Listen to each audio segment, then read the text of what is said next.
Bismillahirrahmanirrahim. Assalamualaikum warahmatullahi wabarakatuh. Innal hamdalillah nahmaduhu wa nasta'inuhu wa nastaghfiruh wa na'udzu billahi min syururi anfusina wa min sayyiati a'malina man yahdihillahu fala mudhillalah wa man yudlilhu fala hadiyalah. Asyhadu an la ilaha illallah wahdahu la syarikalah la nabiyya wa la rasula ba'dah. Kepada yang terhormat Bunda Tika Febri, Magister Pendidikan, selaku dosen pengampu teori dan teknik konseling, dan kepada teman-teman yang saya banggakan.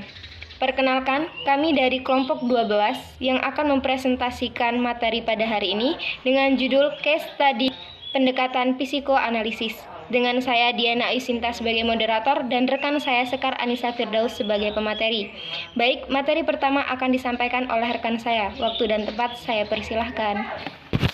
Saya Sekar Anissa Firdaus akan membacakan poin A, yaitu General Overview dari teori psikoanalisa. Terapi psikoanalitik, pendekatan psikoanalitik memandang orang secara signifikan dipengaruhi oleh motivasi bawah sadar, konflik antara impuls dan larangan, mekanisme pertahanan, dan pengalaman anak usia dini. Karena dinamika perilaku terkubur dalam ketidaksadaran, pengobatan seringkali terjadi dari proses panjang menganalisis konflik batin yang berakar di masa lalu. Terapi analitik jangka panjang sebagian besar merupakan proses rekrutasi kepribadian yang memiliki tujuan pengobatan yang lebih luas daripada kebanyakan pendekatan. Menurut Corey 2005, sumbangan-sumbangan utama yang bersejarah dari teori-teori dan praktek psikoanalitik mencakup 1.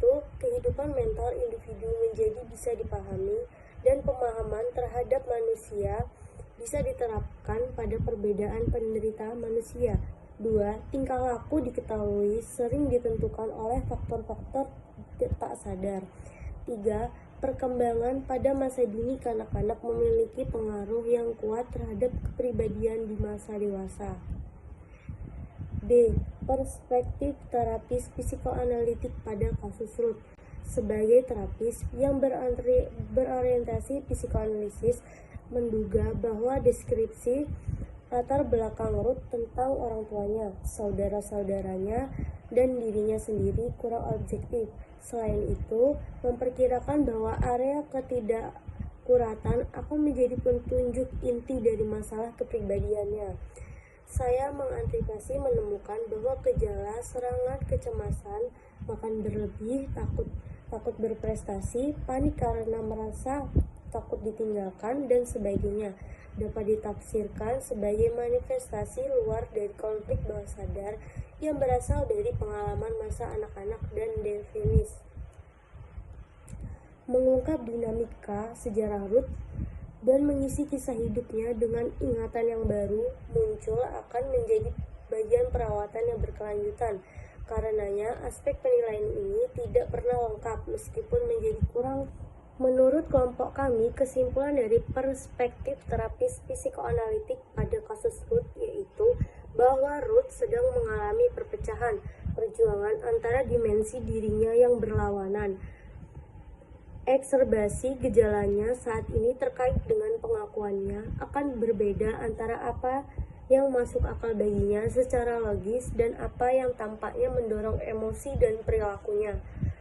Perawatan yang diusulkan didasarkan pada karya Sigmund Freud dan para psikoanalisis, kemudian yang kontribusinya meningkatkan, bukan memperdebatkan, elemen intinya dari psikoanalitik. C. Cara kerja Jericho Ray dengan Ruth dari perspektif psikoanalisa. Teori psikososial yang dikembangkan terutama oleh Erikson menekankan pengaruh sosio-kultural pada perkembangan kepribadian yang mengasumsikan bahwa adalah kesinambungan dalam pembangunan manusia.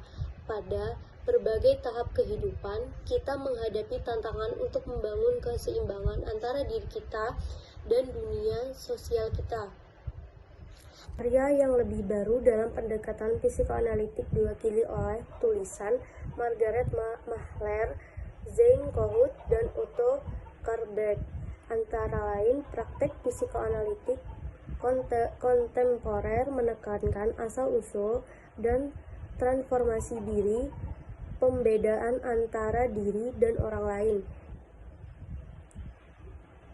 integrasi diri dan orang lain, dan pengaruh faktor-faktor penting dalam perkembangan awal pada perkembangan selanjutnya.